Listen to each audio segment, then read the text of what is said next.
I am not an autism expert, I should tell you. My expertise, as Vicky said, is in computational motor control, and we study various populations of patients with recovering from a stroke, Parkinson's disease, differentiation, and so on. So I came across autism, and I was baffled by the fact that there was no objective way of diagnosing it or treating it or tracking it or anything like that. And it was all based on observation, which is very valuable, but it's incomplete. And I will try to make, sort of clarify why that is. So there has been an evolution of in the way autism is diagnosed or talked about, and it's gone from sort of a problem of the mind, heavily cognitive and borderline mental illness, to a problem with social interactions, to a problem with sensory processing and integration, and more recently we also identified motor issues. But the question that most people, when they think about movement and autism, that they wonder about is, so where does movement fit in all of these? Because after all, they move, right? They can move, they can perform tasks, they have somewhat gross and fine motor skills. Sometimes they're clumsy, but they do move. And so what I'm here to tell you is how movement can be our best ally in developing intentionality, in developing what we call in motor control volitional control, which is the control of your actions at will. And it has to start out from the bottom up, from the peripheral nervous system to the central nervous system. And I will make my case why that should be the case. As I said, when I started in autism, I came from Parkinson's disease primarily, and monkey electrophysiology and other sort of areas that had nothing to do with autism. But one thing in common that I noticed was that in Parkinson's disease, the diagnosis is based on motor and movement disorders. So you have rigidity, tremor, a number of criteria, so observational. And for a number of years, there was no recognition of the cognitive and non-motor issues in Parkinson's disease. And so in Parkinson's disease, we were dealing with this problem as the tip of the iceberg, really. And underlying all of that, there was a disintegration of the cognitive system, and we weren't seeing it because it happened so slowly. And 15 years later, then you get the onset of dementia and so on and so forth. And so I thought, in autism, it's sort of like that in a way, but flipped around. So it's like you're describing this problem from the standpoint of cognition and lack of it and so on and so forth. But really underlying all of that, that's just the tip of the iceberg. And underlying all of that, there are all these other sensory motor issues that need to be addressed. And so that's what I decided to do, bringing in all the sort of technical background that I had in mathematics and computer science, and bringing in a team of people to help me out with it as well, because this is a big problem. It's a very highly interdisciplinary problem. It requires people from all walks of life. It cannot be solved by one single individual with a particular type of training. And so the big problem that I saw when I came to the autism community was that it was exclusively based on observational inventories, which depend on conscious inference, okay? So that you're observing a person behavior, okay? And you're actually giving an opinion on what you think is wrong with that person based on an expectation that comes from normative data on population, based on population statistics. And I will tell you why that is, to begin with, inappropriate. So a large portion of what we observe goes on largely beneath our awareness. And a large portion of what we do also happens beneath our awareness. And so that's where instrumentation can help us out, because it can capture what the conscious eye misses necessarily. Because it's just, there's a bottleneck in our brains and in our conscious brain, what we're busy trying to catch up with some expected information there. We're missing out important information that may be actually where the juice is. It may be where those children have actually found overcompensatory strategies that help them cope with the disorder that they're developing. And it's a very dynamic disorder, so it changes from moment to moment, from day to day. So when you have a snapshot diagnosis like that, very static and very leaving out all this other information that is so valuable, you really are having a diagnosis that is highly disabling. It's leaving out all the potential capabilities and predispositions that that child has and that we can actually measure and capture in real time. Okay, so even the most experienced clinician would miss information that is inherently present in the motions of the person, and that includes the face, the eyes, the body. And when I say motion or movement, I'm not just referring to large, gross movements or fine motor skills. I'm referring to every motion that our body performs, from breathing, when you're thinking you're not moving, to digesting food, to everything that goes on from the autonomic nervous system to automatic control of actions to deliberate intentional control of action with volition, with intent. Okay, so it's motion at all in a very broad sense of the word. Is a change of position over time, and its higher order derivatives, which we call velocity, acceleration, and so on. Okay, so instrumentation and a new statistical method that we developed in the lab precisely to address these issues, not only in autism but in general in all other neurological disorders, can capture hidden aspects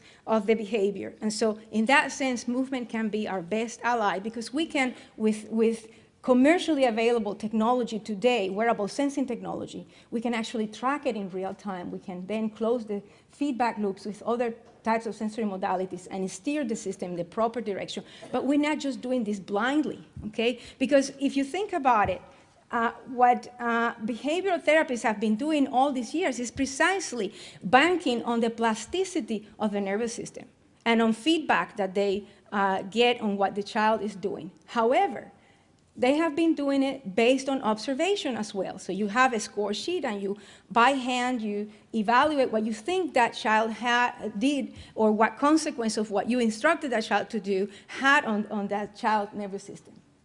But then you're missing out. That's very good and well. But you're missing out important information, again, because it's just the bottleneck of our conscious processing. And so instrumentation can give us a lot more than that.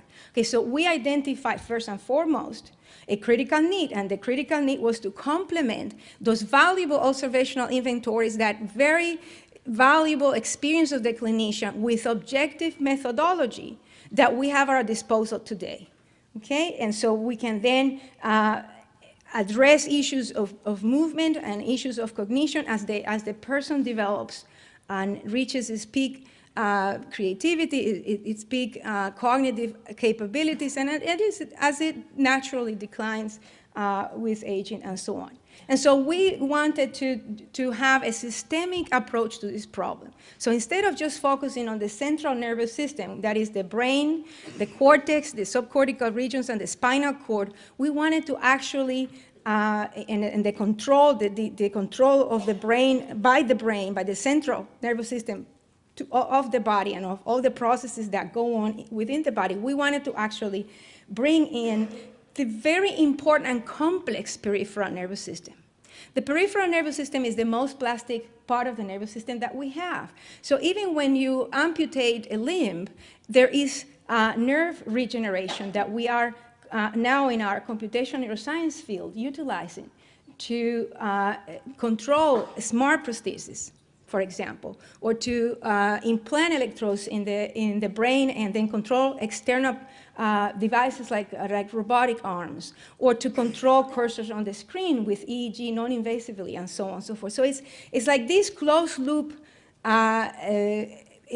paradigm where you actually take out the output of the nervous system and you feed back something that relates to that execution that just happened in real time. And that concept is very powerful, because then you can sensory substitute. You can, if there is a problem with sensory issues, if there is corrupt or noisy information in the system, you can identify what is actually working in that person and latch onto that, and then bring that person back into awareness of his body, of its actions and its sensations, by actually closing that loop in a quite controlled manner. So what this enables us to do is actually parameterize very precisely, in a very controlled way, what we're feeding back to the system. So we're not just acting in the blind. We're actually taking a piece of information that that system produced, that output, and we're feeding it back in a way that we control, in a way that we can steer the system and work with that system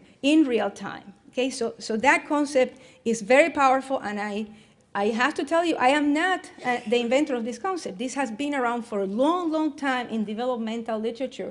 If you look at the work of people like Esther Telling, for example, you see that she would tie up a string to the foot of the child, of the infant, and make that infant aware of that kicking pattern until it became a goal-directed action, and it went from flailing and trial and error and just trying out different things to something systematic and goal-directed. And that is the first step that then we take to begin developing intentionality in that child. And eventually, executive control, everything that we've been talking about this morning, but it has to come from the bottom up, and it has to come from the peripheral nervous system up into the central nervous system. And in particular, in the case of autism, this is going to give us a window into possibilities of closing that bridge that seems to be broken. It seems to be broken. That bridge between the central control and the peripheral control is as though the body has taken a mind of its own and is acting on its own will. And we need to close that loop. That's why most likely when you prompt children, they get so agitated and they get sort of, their anxiety rises and so on. But the point of my talk is that we now have very precise ways to measure this in real time. And it's not going to be just in the laboratory with very sophisticated technology. Turns out that I've been testing this methodology with commercially available wearable sensing technology that is available in the market. So, it's a long process from the moment that you make a product and bring it to clinical trials and then get FDA approval and so on. It's a long process. So you will not find this in the market at any time soon. This takes time, but we are on the right track. And so going back to the peripheral nervous system, you have a whole umbrella of things that are happening there that when you look at it in detail, and this will be in your handout, you will realize that the children in the spectrum have at least one or two of these things that are broken in the periphery, and others that are working. So we can work with the stuff that is already functioning well and then try to repair the other stuff. But it's very important we start out in that system because it's the most plastic system. And so we have the ability to steer it and in the proper direction and find really what I call the path of self-healing. So we really have to work hand in hand between the two systems. And so the goals of our research program are to evoke volitional control of their actions so that they act at will and that what they want to do corresponds to what they actually do, which is not the case at the moment in many children or adults. So we also want to enhance intentionality once we achieve that basic volitional control of the body.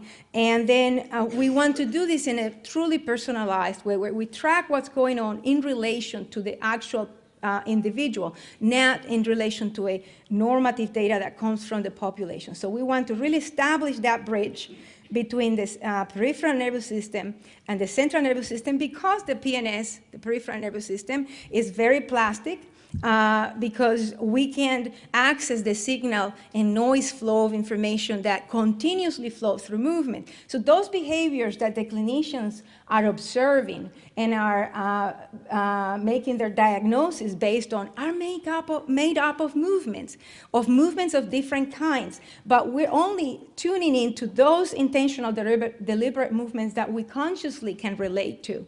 But underneath that, there is an enormous amount of movement. If I were to now put a camera and record myself and then play myself back, I'd be surprised of how many movements I make and gestures and things that I have no clue went on when I was giving this talk. And the same to you. And this is the same case with a child with autism that is being diagnosed. Okay, the person that is given the prompt for the ADOS to is not actually being recorded either. So how that prompt was given makes a big difference in the response that the child is going to give. And that diagnosis is done once, okay, and it's very costly and it takes a long time. And wouldn't it be nice to actually have something complementing it? that can tell you in real time whether that prompt is making that child very anxious, whether that information that you're asking from that child is actually inappropriate at that level, and so on and so forth. So that's what we are able to do with these metrics that I hope that I can cover and show you in detail. It's a little bit tricky to explain this because it has a little bit of math, but I'm going to try to do my best to simplify it. Yeah. So if we track that signal to noise in real time, then we have a chance to increase sensory motor feedback and create an enhanced body awareness, which is very important to establish a frame of reference of you and the world relative to you and everything that moves around. So we will be able to access aspects of the behavior that go unnoticed to the conscious eye. We'll be able to track in real time the microstructure of the movements, which actually channel out also our mental states, our decision-making processes. It channels out much more than we ever thought it would. We will be able to close the loops between the internal body sensation and the external sensory inputs, so that we can parameterize that input very precisely and feedback what is appropriate for that particular system. And so in a way that we can steer the system towards predictive, anticipatory, reliable behavior, which ultimately is what we do, because it's all about making decisions. This broad term of executive function embodies the very conscious decision-making with a lot of awareness that we so very beautifully was given today in the earlier talk. And it doesn't come out of nowhere. It has to be built. There has to be a foundation, and that foundation turns out seems to come from that peripheral nervous system, or at least we can actually manipulate it in a very controlled manner. So again, we need to establish some very precise goals for our research program, and so I call one of my main goals is to establish the path of self-healing, so that the body and the mind come together and discover, self-discover that path, and then things take off from there. And I think that many of you have seen this in action with kids that suddenly start improving and then get better and better and better, and you just don't know how that happens. But now we can measure it. We can actually very precisely measure it. So we need to maximize autonomy, self-discovery, self-determination, and safety for that matter, because a lot of these children also have problems with disorientation, lack of navigation skills, and so on, and then they can get into a lot of trouble. We can minimize uncertainty, and the word uncertainty has very precise mathematical meaning. Let me tell you, it is a statistical term, and it actually exists. It's not just a word. It actually is measurable, and I will show you, or I hope I can show you that. So we can minimize risk and anxiety, which are actually very tied to this term of uncertainty, of noise, of randomness in the patterns of your thoughts and your actions.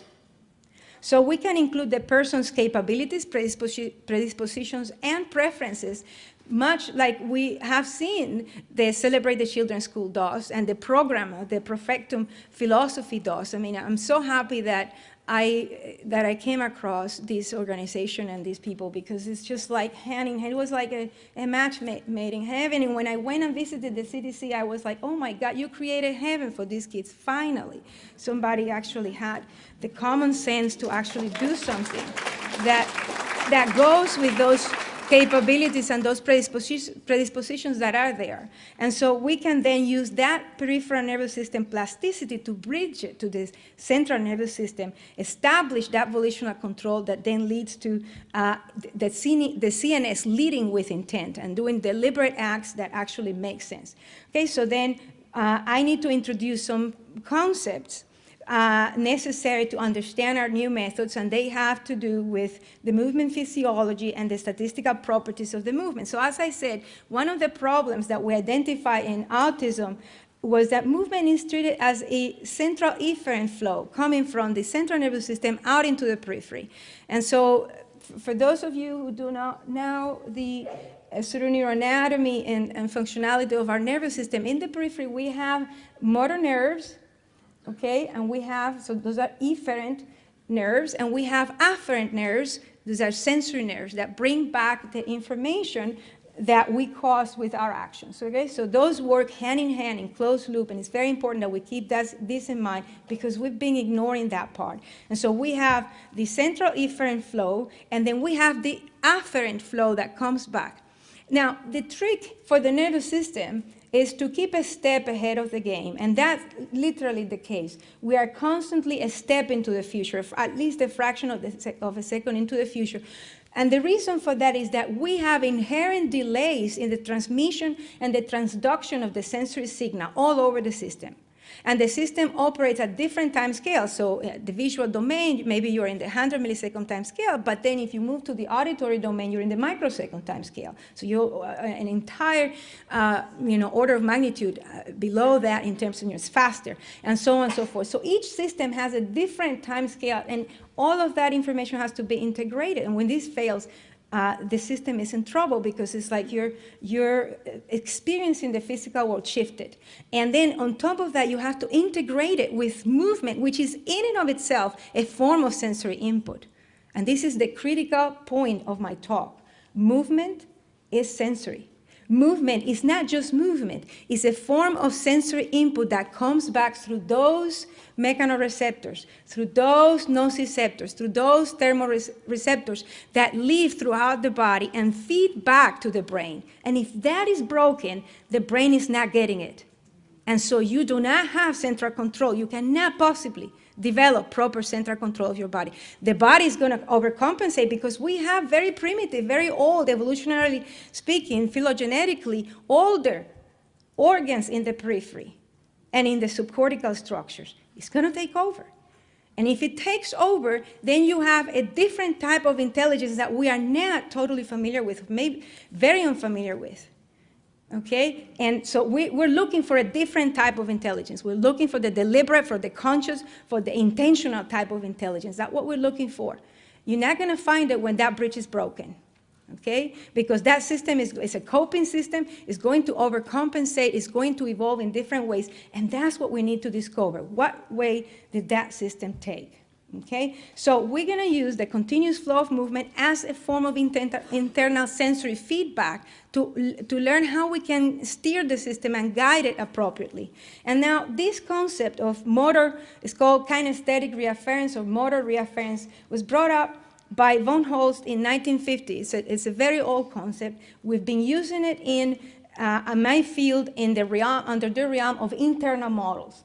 And the theory there is that our brain and our periphery simulate our motions and our actions, and has in parallel two types of processes going. One is the choroidal discharge, which is a copy of our efferent motor command, and the other one is a forward model that literally estimates the sensory consequences of our impending actions and decisions.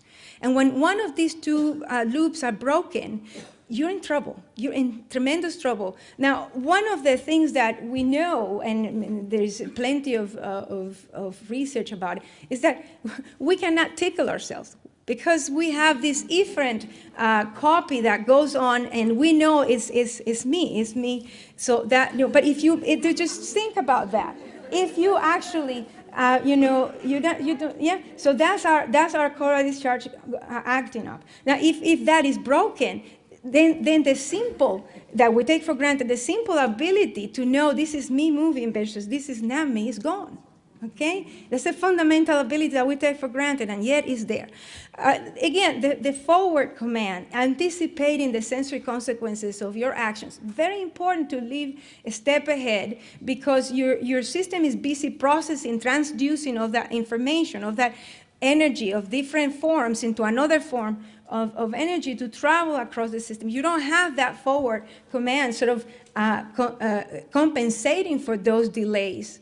You're in trouble. And so what I'm hoping to get to is that the children that we study, and we've studied over 50 now, all of them lack this anticipatory sensory motor capability, and I'll try to get to that. So we can break down this problem of sensory motor, so movement as a form of sensory input. We can break it down into the different types of afferents that we have.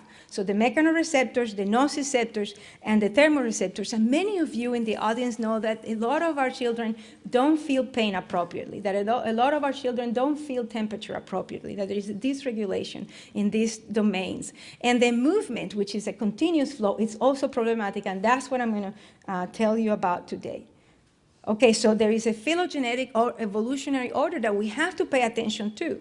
And so in that sense, some structures develop earlier. So if the glitch happened earlier on in the brain stem, we're in trouble there, because the brain stem has a number of nerves emanating from it that form an axis for social interactions and so on. And so let me, I want to actually move fast to get to the data. I wanted to give you a sort of a preview, sort of a little crash course on neuroscience of sensory motor integration, because it really is needed. We need to know these things. So we came up with a classification system that identified different levels of intent, all the way from deliberate to automated to spontaneous. By spontaneous, I mean we're not giving the child an instruction or a prompt, or it's just spontaneously happening, to autonomic and so on. Okay, so in sensory neuroscience, in the biology of perception that we know, one example I want to bring you is the cranial nerves, which are 12 pair of nerves, and one of each side of the body, that originate in the brainstem. The brainstem is I think it's going to be a very important player in autism, and we really need to pay attention to what happens there. And one way to go about it is through movement, because it involves different movement at different levels, in the eyes, in the muscles of the face with micro expressions, in the body itself, and so on. And so we have sensory information coming through many of these nerves, in the olfactory nerve, in the optic nerve, in the auditory nerves, in the oculomotor system, which we talked about this morning in the superior colliculus, but it also projects back to the cerebellum, a very old structure in the oculomotor cerebellum. And we have tremendous problems there with the cerebellum in autism that have been identified to the posterior parietal cortex in the lateral intraparietal areas. All these structures work hand in hand to produce a saccade on time.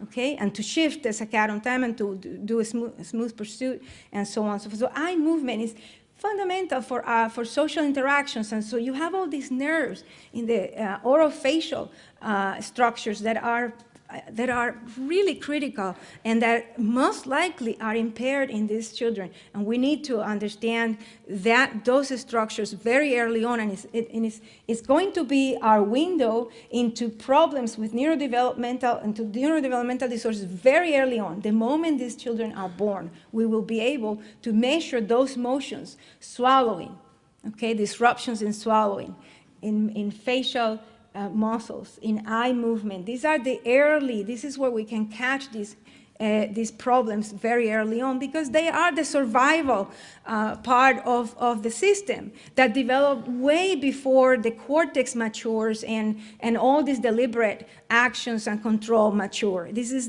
the stuff that makes the body live and survive, and you have to go and look at that first and foremost, because if something is wrong there, out of whack, most likely other things down the road are not going to be properly functioning. And so this is sort of where the brainstem, sort of in a schematic form, is. And you have, of course, sensory and you have motor nerves coming out of it. Very important for all this information that from the moment the baby is born and begins imitating the mom and cueing and getting feedback from his own sounds and forming structure in the sounds and the continuous flow of the sound and so on. All of that is motion, by the way. Everything I've said so far, all of that involves motion at some level. The eyes, gaze, and so on. So very important system. I will keep an eye on this in the future. And so this would give us sort of I just wanted to give you a sort of an overall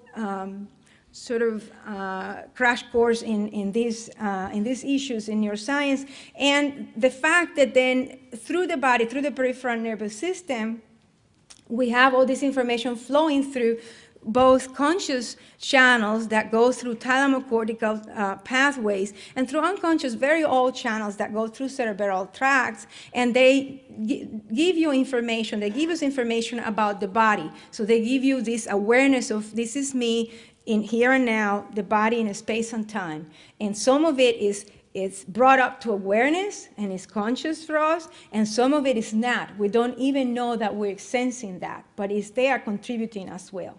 Okay?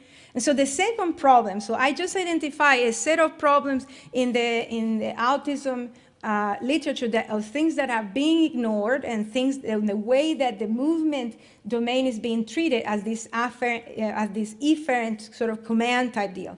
And now a second problem, and this is even more serious because this comes to the issues of measuring what you're actually studying and reporting on, is the assumption of normality in movement data and in many of the phenomena that we're measuring. Okay? So everybody here familiar with the normal distribution, right?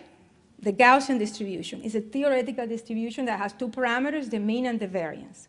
Okay? And we report on variability, we report on mean, and we take averages of many things, and we report on these parameters. And we can do that when a distribution is symmetric, okay? But if the distribution is skewed, or it has variable degrees of skewness, we cannot do that. It's inappropriate to do that. So it turns out that movement data has a number of parameters that don't distribute normally. And so we've been applying the inappropriate statistical methodology to this analysis.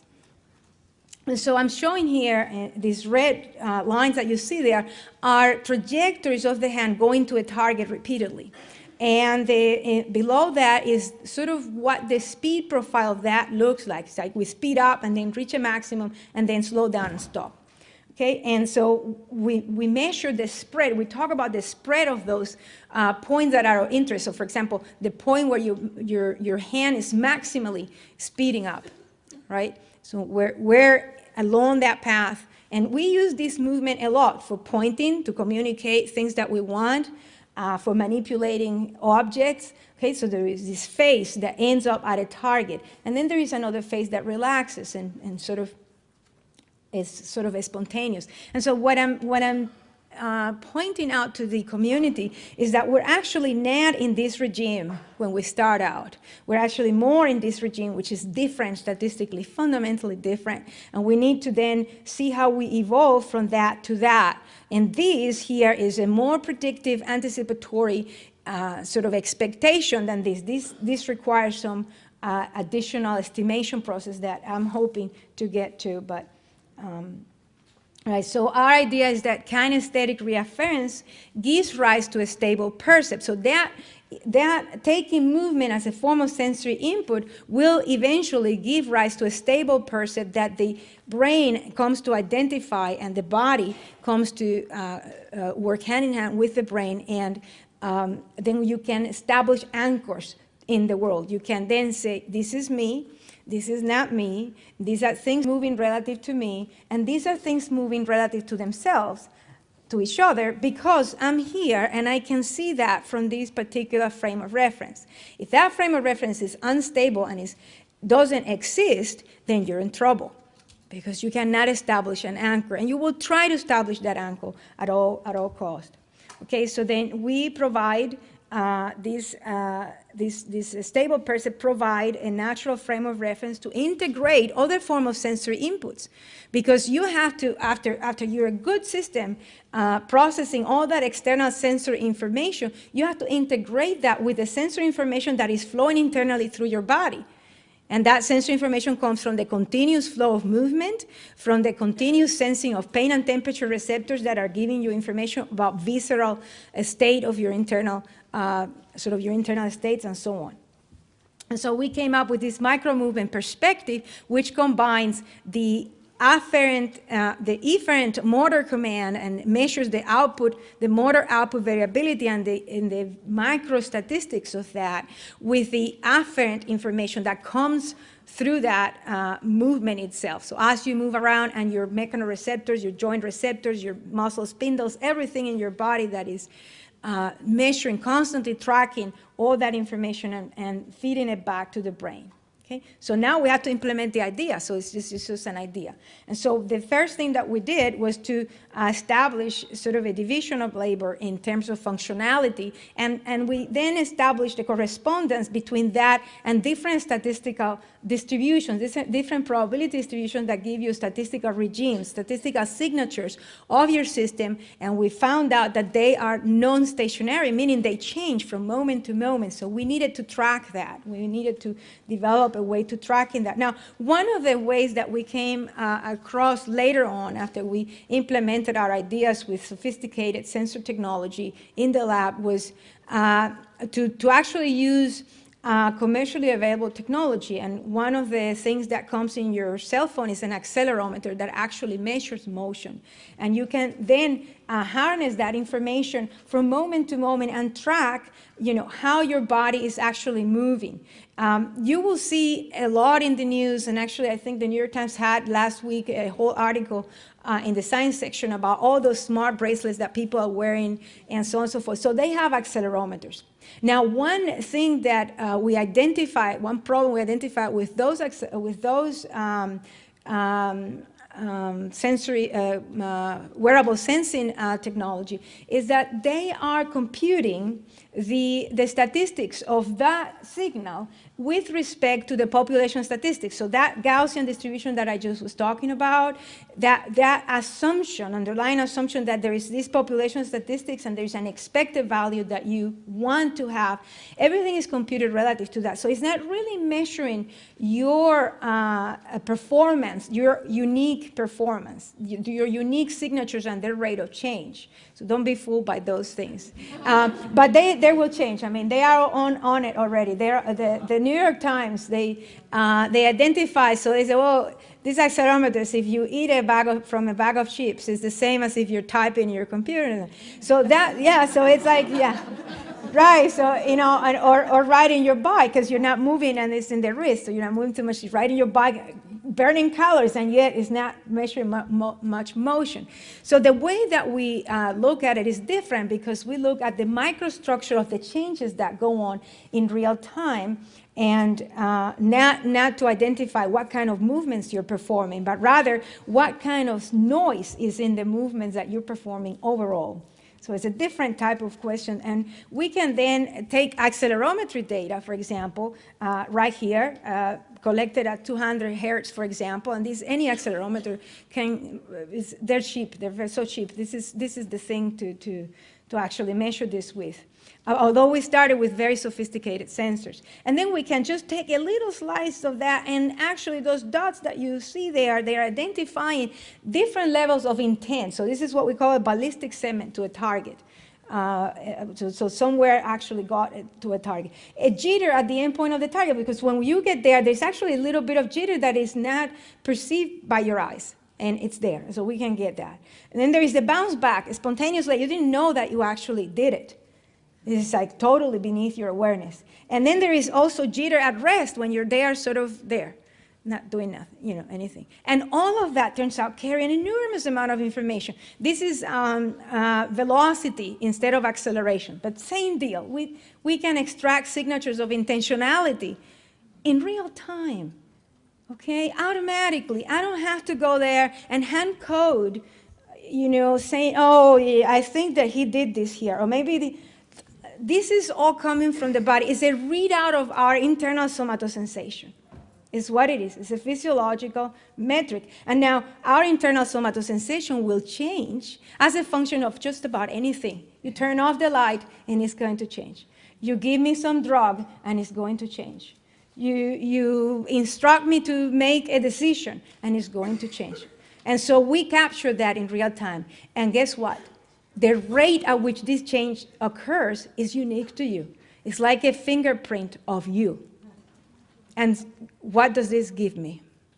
The true personalized, the power to do true personalized interventions and diagnoses, and bring the diagnosis to a dynamic rather than a static realm, because now I can measure you today and I can measure you next month. And it's so simple. I don't have to spend a whole hour or two doing this and training you for charging so much. It just so simplifies this problem so much that it just blew us away. Here is an example of how you take that microstructure, the micro fluctuations in that signal. This is from velocity-dependent signal, okay?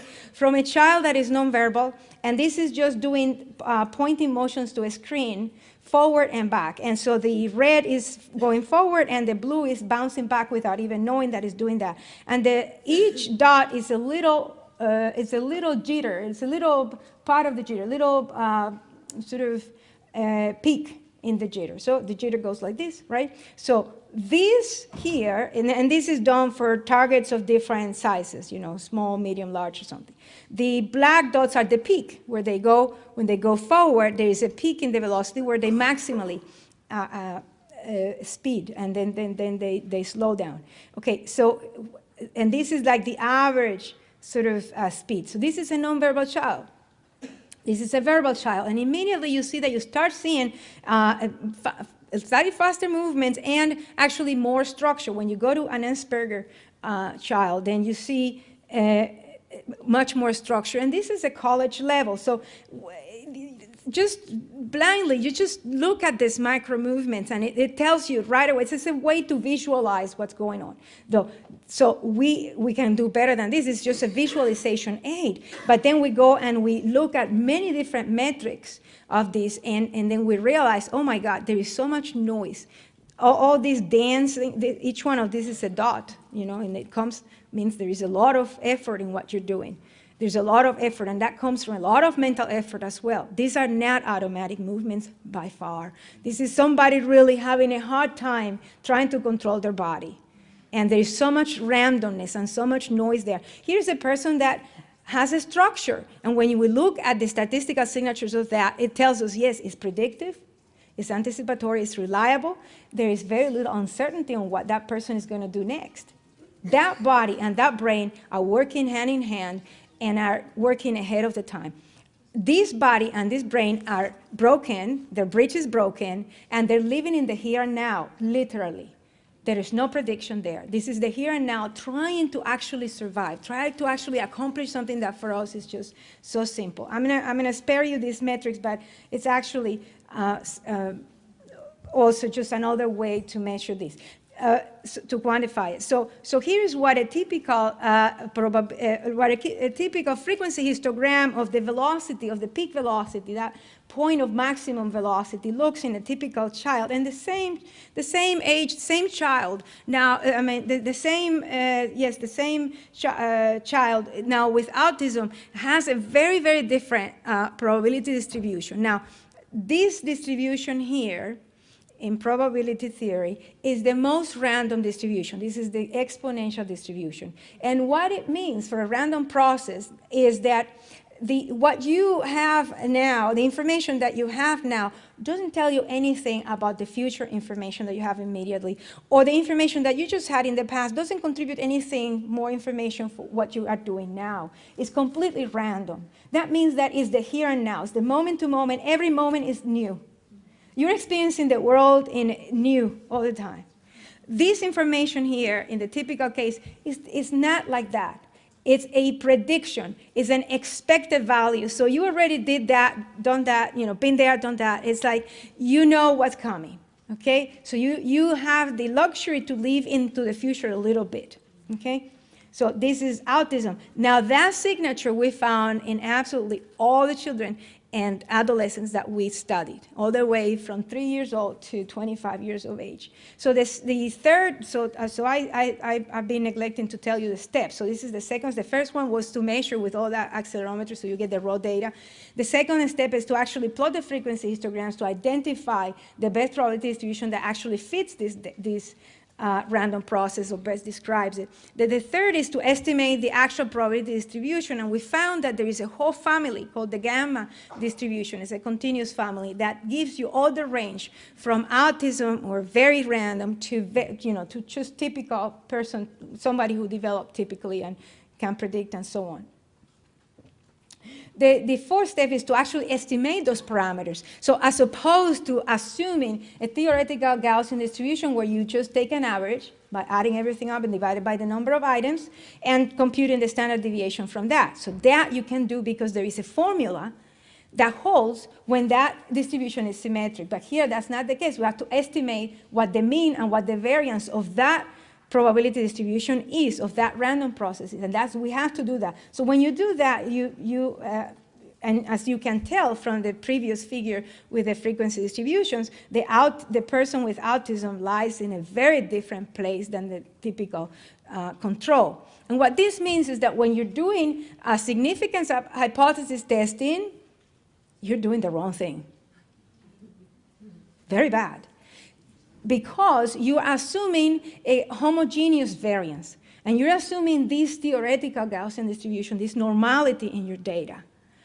And that is not possible when you have these two different classes of distributions. These are two different planets, completely different. You are comparing apples and cauliflowers. I mean, just not beyond.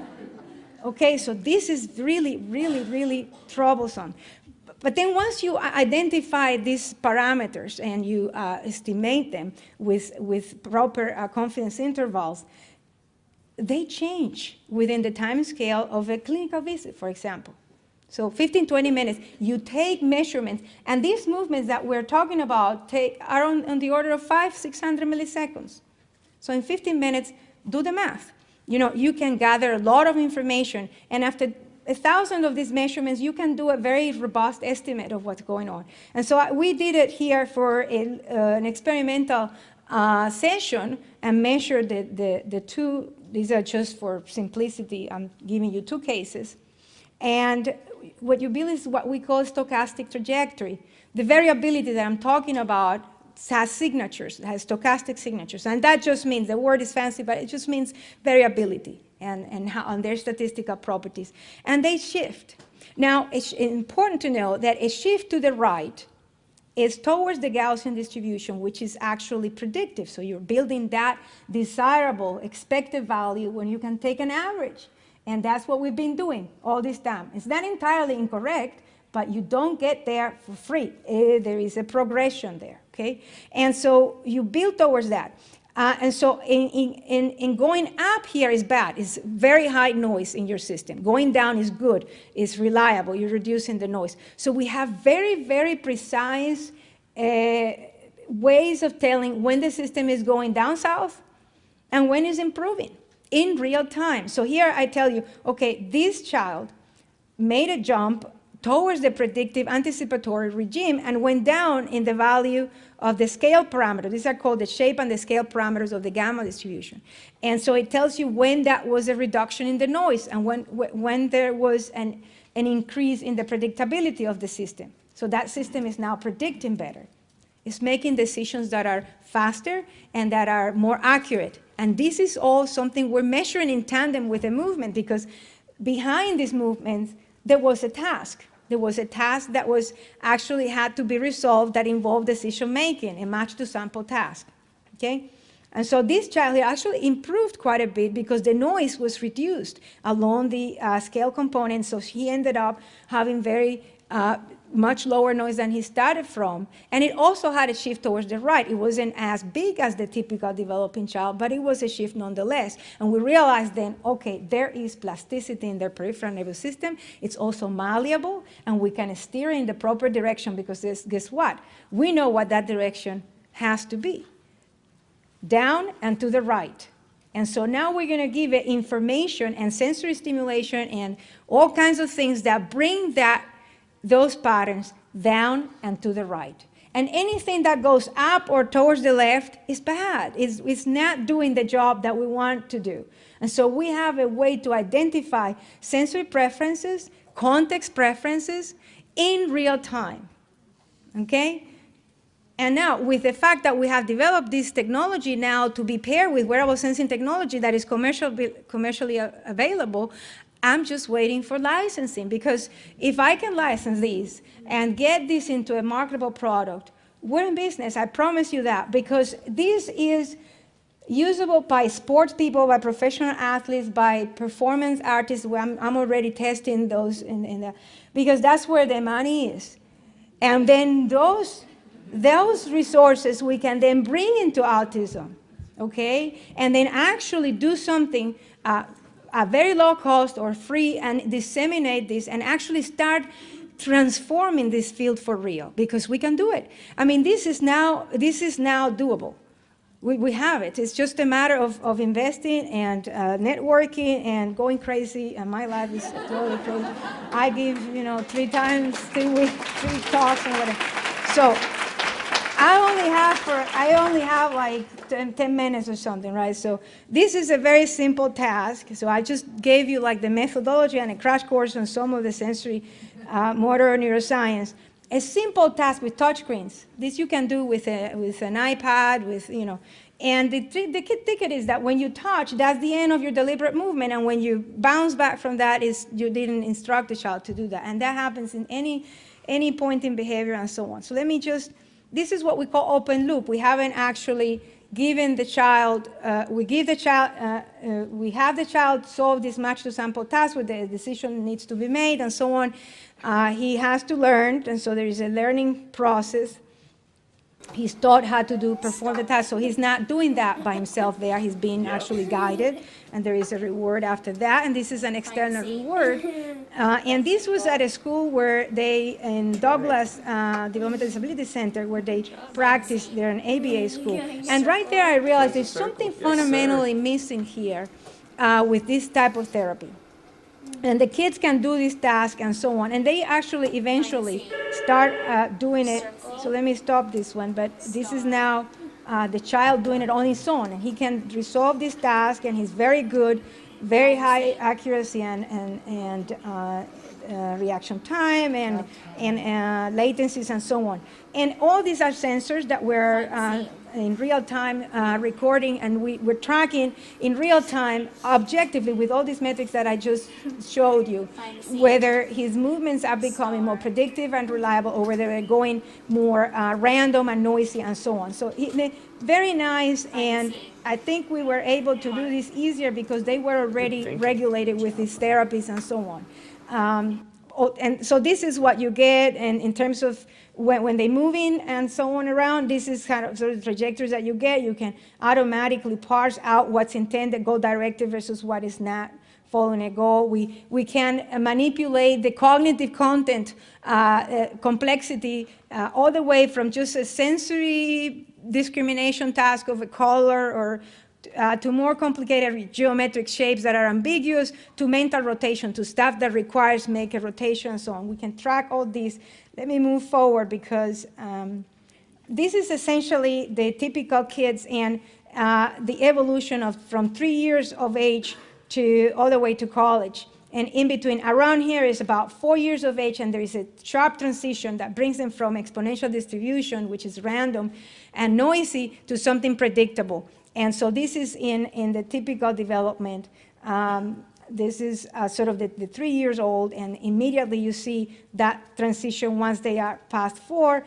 And this flattened curve here means there's a lot of noise. That broad variability means there's a lot of noise, and it's very narrow bandwidth of values. They're not exploring different values. They're not exploring different velocities. They're just going always very conservatively with one. So that's at 3 years of age. Let me spare you that. This is automatic clustering based on the diagnosis of autism and so on. But I want to get to the autism case, because then it's very different. And here's what I want to point out. This is autism. This is all the way from 4 to 25 years old. And they are squeezed up there with the 3 years old. They never quite transition in terms of these patterns. There's no maturation process that the other kids undergo. And this is very important because this is the type of sensory feedback that they're getting from their movements. Okay, it's random, it's noisy, it's the here and now, and they haven't actually made that transition. So they're stuck in the 3-year-old signature, okay? So the world is like, in the sensory domain of the movement domain, it's like that for them. Okay, so let me move to the, so we can then in real time take repeated measurements of this and build a stochastic trajectory and tell you precisely where that sensory stimulus is guiding the system, whether it is steering it towards a noisy and random regime or not. And so we can extract there what's working. So we build what we call a body-machine interface. And this is something that well, it's better to show you the movie. So where we can evoke indirectly without instructions. These are all nonverbal children, so-called low functioning, but to me they demonstrated that they were not, nothing about them that was low functioning. They figured this out in a matter of minutes. And so we could evoke volitional control of their body, of their actions, spontaneously, and then enhance their intentionality in their natural actions. It was a very simple idea. And they're wearing the sensors, and we built a grid in front of them that they're not aware of. Okay, so when they pass through a point, they activate a video, or they activate feedback from their face in real time from a video camera that we have in front of them. And then that causes like a surprise, and they get curious, so they start exploring, they start actually trying to find out what caused that. And eventually, through trial and error and systematic exploration, they come up with this aha moment, like, this is me doing it. I have a lot of videos, but let me just skip because I don't have time to this one, which is very eloquent. This is a child who actually sat there and he figured out. This boy is so also first, so what you're seeing here is in the media once he discovers the cause and effect phenomena that allows him to actively control the video playback. Yeah. You can see initially he is curious. He's triggering a movie here. To figure things out and deliberately explores to keep watching. Finally, he finds the exact region and holds his hand steady to watch the whole video. But he tries many things. He tries many things, you see.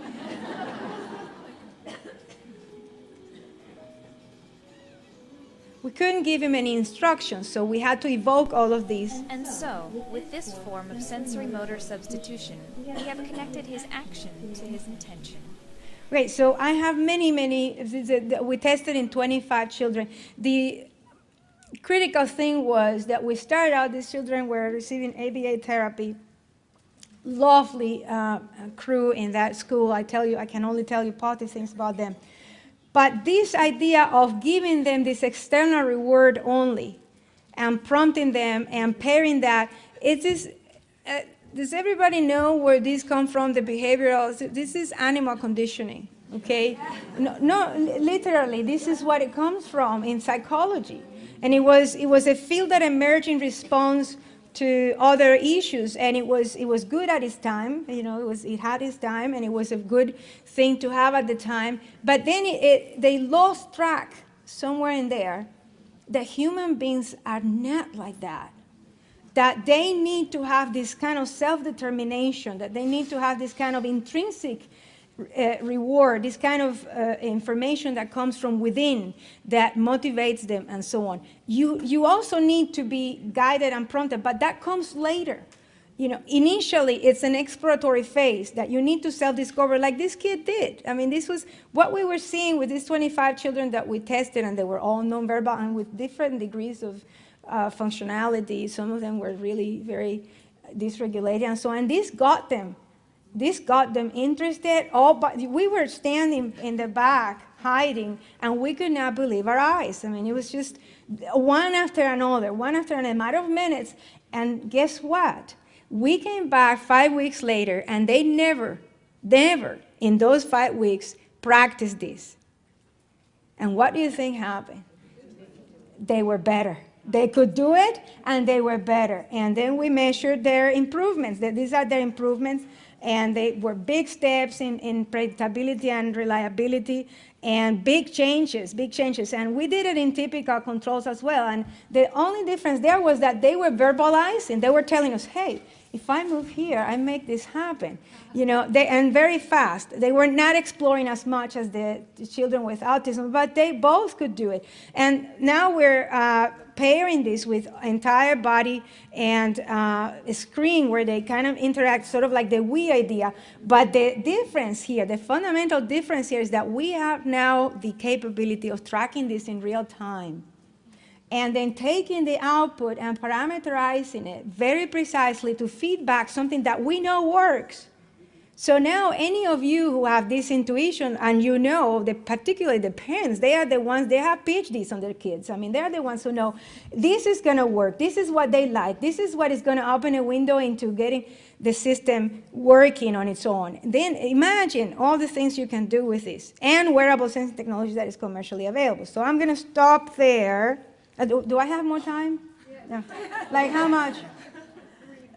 3-4 minutes. What do I show you? Let me show you another video of one of the girls.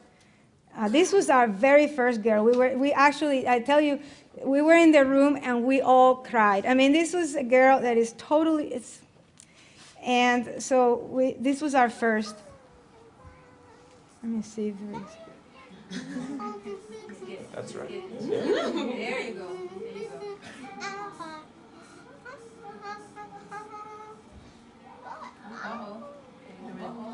She's trying with the other hand. Good. Yeah. She's a quick learner. She's very curious. Use this one.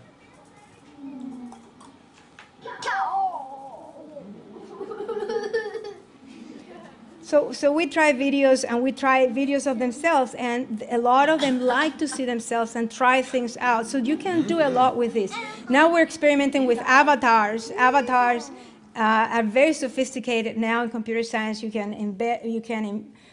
take the avatars and endow them with the actual motions of the face that we record with the sensors, and actually have the avatar interact with you, and in ways that are, you know, simplified and so on. I mean, I think that things are going to change for the better, and I think that this DIR framework and places like the CTC are really going to make a change in autism. So I think it's only good things are going to come in the future, and I'm very glad that I joined this field a few years ago, and I plan to continue working on it because it's fascinating and it's very rewarding.